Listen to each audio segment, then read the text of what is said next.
With the first pick, with the second pick, with the third pick, with the fourth pick, crashing the boards. select.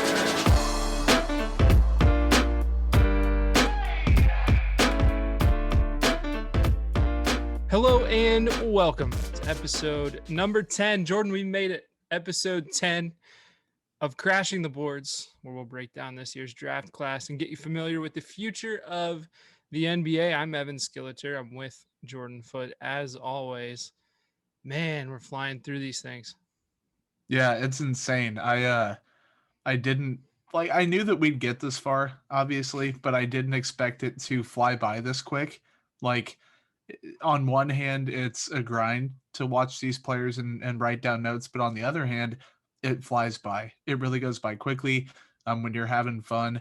And there's so much in this year's draft class. Not that the other ones don't have a bunch of stuff, but I don't think I've ever been this invested in an NBA draft class. Yeah, this class is super deep. The more prospects we watch, the more I think, picks 1 through 20 could end up being the best player in the draft with a few tweaks, right? And we'll talk about a few of those guys here soon.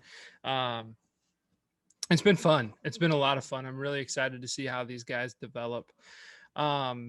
Today, we'll be talking about Kai Jones from Texas and Ziaire Williams from Stanford. If you missed last week's episode, be sure to, episodes actually, there were multiple episodes last week, but be sure to check them out on YouTube. Last week we talked about Moses Moody, Franz Wagner, Sharif Cooper, and Keon Johnson. The Sharif episode actually just came out. We're recording on Tuesday, and I just put this out. Was it Sunday? Yesterday? I don't know. It was recently. I had a lot of trouble with YouTube getting that stupid thing uploaded. But go back, check those out. Be sure to subscribe, share, do whatever you can. We really appreciate the support so far, and hope that you're enjoying the coverage. So we're going to get right to it. Jordan, let's start with Kai Jones, 6'11", 220 pounds, stretch big. He averaged 8.85 points per game, 4.85 rebounds, 0.62 assists to 1.38 turnovers, 0.85 steals, 0.92 blocks, shot 58% from the field on 5.5 attempts, 38% from 3 on 1.31 attempts, and 68% from the free throw line on 2.85 attempts. He's a guy that you can't just look at the numbers, right? Good efficiency, 58%, 38%, but the numbers weren't huge, but he also didn't play huge minutes. So I actually pulled up his per 36 just to give you an idea. So per 36, he scored 13.9 points, averaged 7.6 rebounds, 1 assist, 1.5 blocks, 1.3 steals. And obviously those percentages still stand. 58% would have been on 8.7 attempts from the field. And then the 38% would have been on 2.1 attempts from beyond the arc. So Jordan, a lot to like about Kai Jones. He's an exciting prospect. I'll let you kick it off. Yeah, man, he is one of my favorites I've watched so far. I really like. Now, with that said, I like what he can be, not necessarily what he is right now. I think that a lot of it is projecting with him. I think it starts on defense. He's incredibly mobile, light on his feet, can step out to the perimeter and switch. I like that about him. Stays in front of bigs, can turn and run with guards if he needs to. High IQ as a rotating big. I think he is a perfect modern defender as a big that can step out, switch onto those guards, keep up with a lot of them, keep up with the small forwards and the power forwards, be able to bang down low, hang down low with them. The guys like Embiid or Jokic that have the power, that's going to be something that I'll talk about in question marks. But the baseline for him is, I think, a good defender at the NBA level, a guy that has a really high ceiling. And then offensively, man, the flashes are crazy. The consistencies are there, rim running, good lob target, soft hands, good body control around the rim, plus handle. I think he's going to be a good attacker at the NBA level, but the flashes, dude, heading in, I kind of had an idea about who Kai Jones was, but then I watched him. I was like, oh, there's more to this kid than people kind of lead on sometimes. the pull-up mid-range jumpers, the jab steps, the fakes from deep, floor spacing big who can put the ball on the floor and get to the rim and attack, or stop on a dime and hit the mid-range pull-up. A guy that really, I think, has a lot of the tools in the bag that you want from a modern, like, 2021 NBA big. And I think that with some seasoning and continuing more playing time, stuff like that, he has a pretty high ceiling. Yep, right there with you. I have all those notes as well. I like his handles. I like the way he can get to the basket. He has good footwork as well. He's a patient scorer. What I mean by that basically is that when he gets to the basket, he doesn't necessarily rush his shot. He'll stop. He'll let guys fly by him. He'll use some fakes to get guys up in the air, and then he'll score. He'll score with ease around them. Really, really smooth turnaround jumper in the mid range. Like one of the nicest turnaround jumpers you'll see. It's a really. He didn't shoot it a ton. I mean, he didn't shoot a ton of shots in general, but that's a really nice shot. I'll show you clips here, but I really like his touch and his feel. And it's the 3-point shooting. Okay, 38% is pretty high for a big man, and I don't necessarily think he's going to be a 38% 3-point shooter in the NBA. But he can knock it down, obviously, and that's a great sign. Even as a big man that can defend multiple positions, if you can help your team on the other end by hitting 33, 34, 35% from beyond the arc, that's a big deal. That's a big deal. And we'll talk about his shot mechanics and the question marks as well. But I do really like just like his ability to score from multiple spots. And you mentioned his defense. Look, you said it. You said it really well. He can defend multiple positions.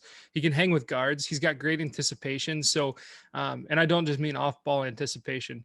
He does play passing lanes pretty well. But he also, when he's in 1v1 situations, isolation situations, he does a nice job, cutting off the driving lane. He almost gets to the spot before the offensive player even goes there, moves in that direction. And it doesn't matter if it's a small, quick guard or a bigger wing. So, yeah, his size, his feel is tremendous. He's not been playing basketball really long either. I think he started playing when he was like 15 or something like that. So, in question marks, we'll talk about a bunch. And a lot of it can just boil down to not having a ton of basketball experience. But, man, he is a really, really high ceiling prospect.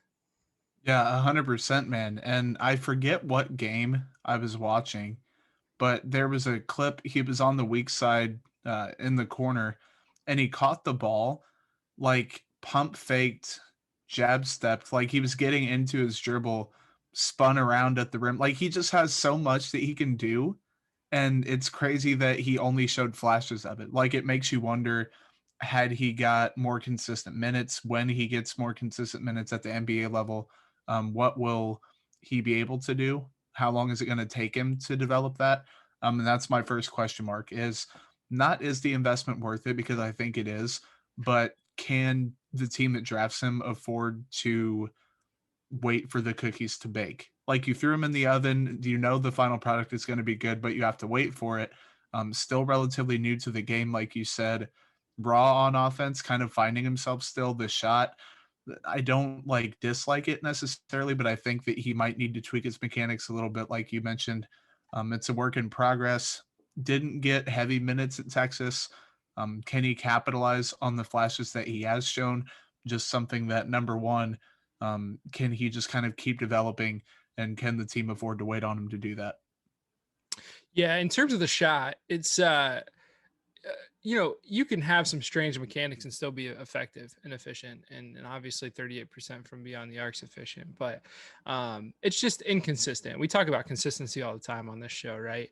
And his feet are kind of set differently sometimes. The trajectory on his shot varies. A lot of times it'll get flattened out a little bit and just clang off the back of the rim or miss everything completely. So that's all I mean. I mean, the more, again, I promised you when we talked about question marks, we'd talk about how little time he's been playing basketball. Yep. And that's the thing. Like, just the more shots you get, the better it gets. And so, yeah, I'm really excited about his shot.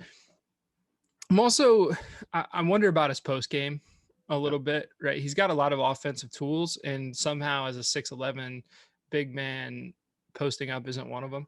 And that's not necessarily detrimental if he's used in the right spot, in the right system, in the right role.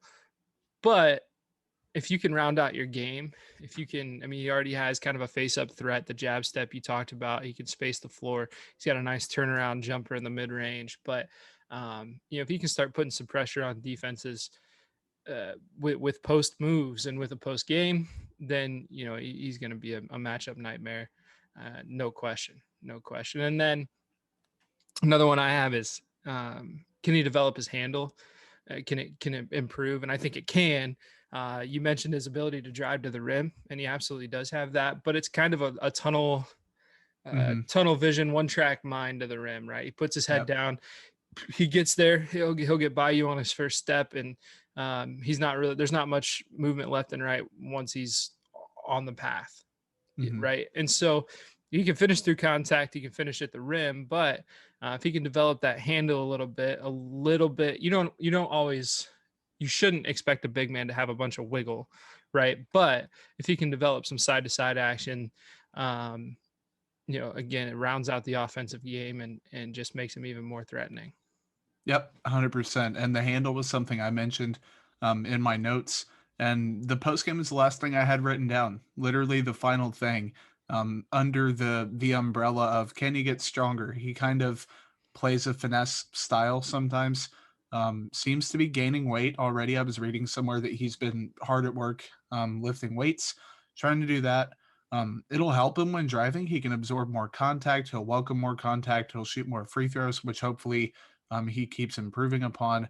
It'll assist him on the block. It'll help him with rim protection. And maybe he'll develop a post game if he's stronger and knows that he can afford to kind of throw his weight around down low with some bigger guys. He's never going to be, I don't think, a guy that primarily lives in the post because A, he doesn't have to, and B, that just isn't his game right now. But if he does get stronger, then I think that would help him in several facets of the game. What do you think I'm going off script here, but what do you think his immediate impact or immediate role would be? So he gets drafted. Let's say he's a lottery pick. I think he is. Let's say he gets drafted. What's he doing next year? I think next year he's coming off the bench and he is just spacing the floor and playing good defense. Like I think that he still has he's not going to be taking the ball up the court. He's not going to be maybe he'll run some DHOs or something like that. Like he can still be involved in the offense and be somewhat of a focal point, but I just don't know if he's ready to accept that starting role.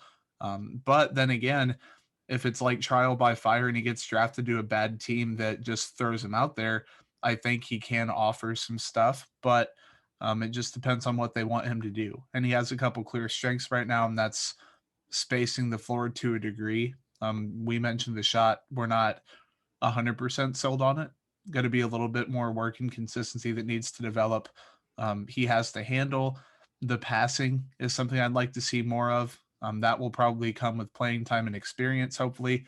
Like the guy's just so young relative to the game, like still inexperienced with basketball, that I think he's not one of those draft and stash in the G League type guys, especially as a lottery pick. But I think that he probably will be playing on a second unit, at least for the first year or so of his career.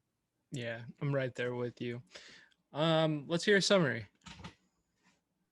Yeah, I've got him as a stretch big whose value may not be realized for a few years. Kind of a high risk pick that could be one of the best rewards in this draft. His ability to space the floor, rim run, and defend at a high level make him a very enticing prospect. Right on. My summary is Kai is a guard in a big man's body. He moves incredibly well for his size and can help you get buckets from all over the floor on offense and defend multiple positions on defense. With some added weight and consistency on both ends of the floor, Kai will be a nightmare for opposing coaches to game plan against. I like it. Let's move on. Ziaire Williams. He's a 6'8", 190-pound small forward. Played 27 minutes per game for Stanford, averaged 10.7 points per game, 4.5 rebounds, 2.2 assists to 2.9 turnovers, 37% from the field on 10.15 attempts, 29% from three on 3.95 attempts, 79% from the free throw line on 2.45 attempts. So Ziaire Williams is a guy that, again, another guy you can't look at the stats to get a full gauge of what kind of player he is. And I'll let you kick it off. But I will start by saying I think he's going to be a very, very good NBA player. Yeah, I was literally about to say this was like the future stud episode. Like these are guys that you look at them right now and you're like, I don't know. But then down the line, you can see them becoming great. And I think two things with him, the two big things, I'll go into the sub points in a second: on ball ability and then potential. So with the on ball ability, he has a smooth handle. He combines his dribbles really well. He moves extremely well in transition. I saw his handle like improve throughout. Like the more I watched the progression I saw, like it wasn't that he was dribbling high or anything, but just seemed to have a better feel for his dribble. He gets to his spots. He can create for himself. Good first step, elite length, great promise as a shot creator for himself.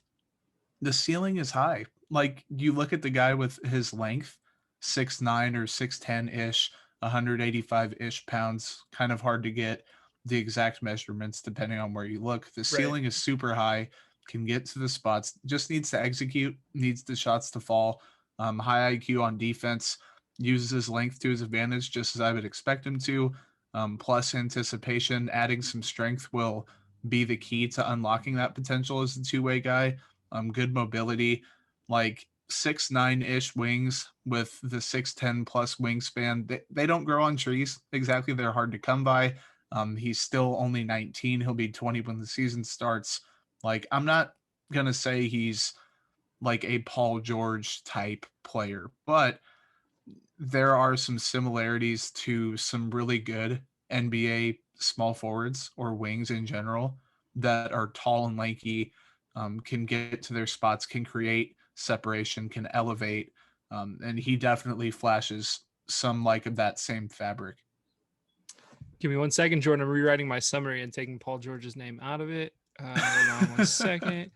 No, he's not a Paul George type right now. We'll talk about that in a second, but I'll start with my positives. I'll leave negatives question marks out completely. And you said these, right? Great length, great defender. I think he plays passing lanes really well. He's a smart help defender. He can cut off driving lanes. He alters shots at the rim really well. And then he's got great handles. He's a great playmaker. He's an underrated passer, honestly. He's a guy, another guy, I talked about a couple of them that their assist numbers don't do him justice. Yeah. Right? He can get into the second level on his own with his good handle and put pressure on defenses, manipulate them, get some of his teammates open. And I really think he's a good navigator of the pick and roll. I think he can be a secondary playmaker for you, or if you need him to be a primary initiator in spurts, I think he can do that. He'll be able to do that eventually, right? And that brings us to our question marks, because if he's going to be a secondary or primary playmaker / initiator, he is going to have to be more consistent with his shot.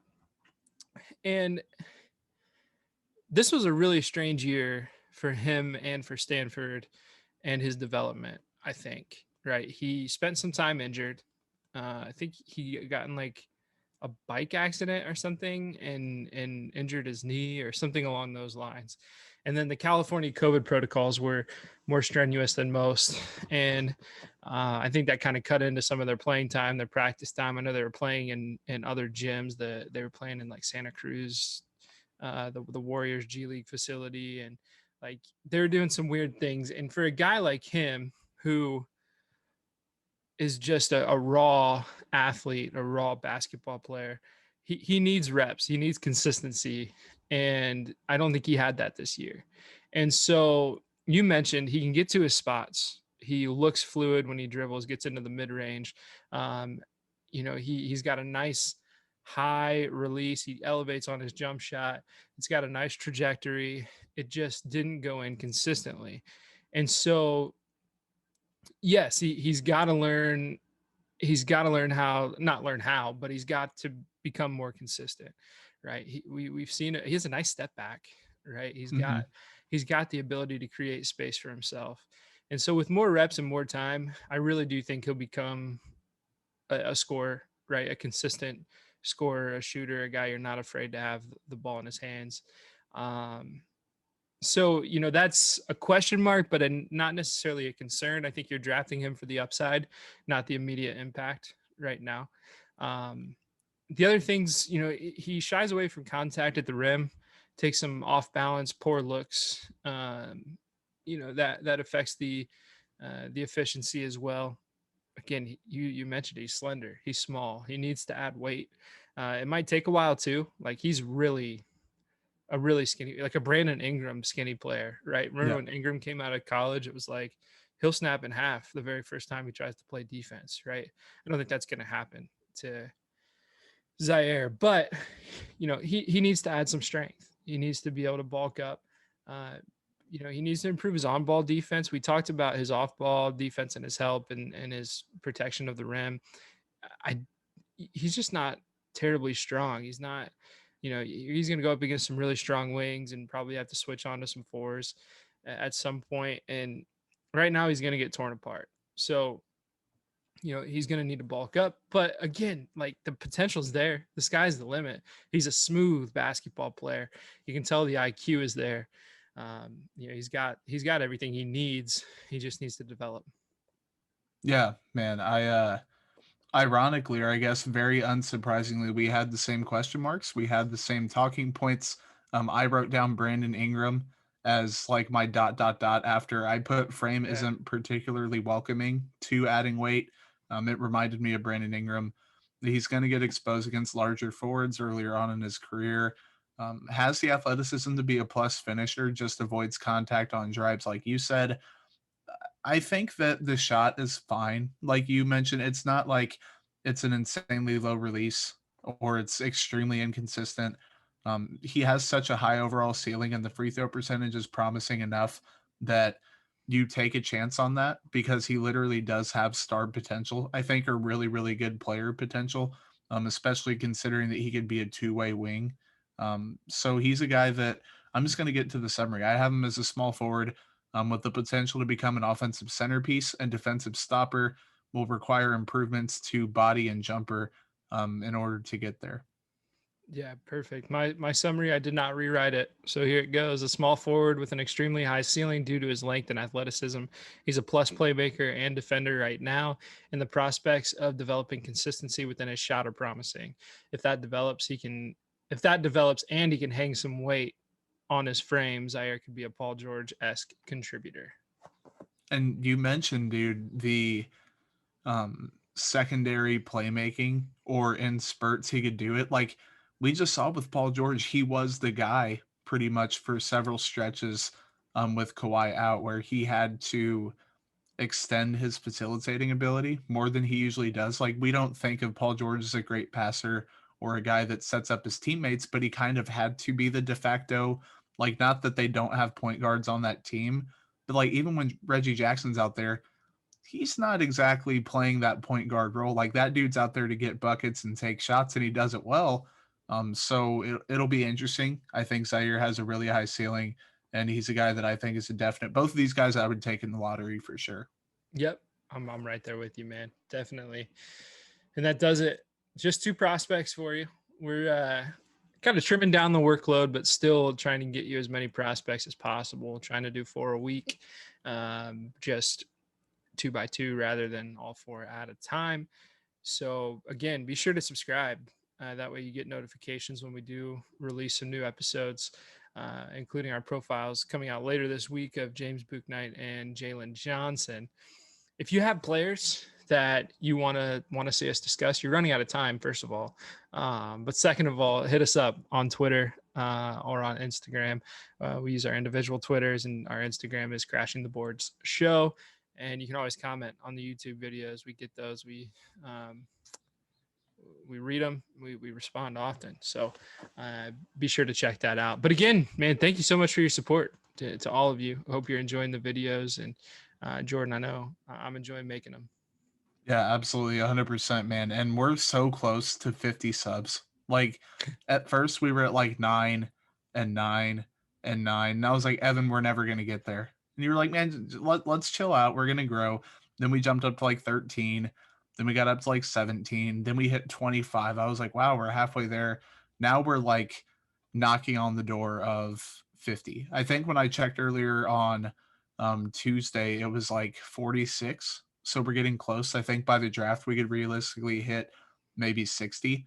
And this is a channel that I don't want to go away. I think that throughout the year, we can definitely do some more stuff and help it reach its potential. Man, we have not quite Ziaire Williams potential, I don't think, but we have the ability to come off the bench and maybe help out some teams in spurts. That's right. We're working on our ideas for continuing this after the draft. We've got some ideas immediately post draft, and I know I'll be doing quite a bit of scouting throughout the college season next year, and I will probably end up putting some reports on here throughout the year. So definitely you'll want to subscribe if you're into the draft, and next year get an early look at some prospects before draft season really kicks off. But that's it. That's all we have for you. Again, thank you so much. And until next time, stay right, stay real. God bless. With the third pick. With the fourth pick.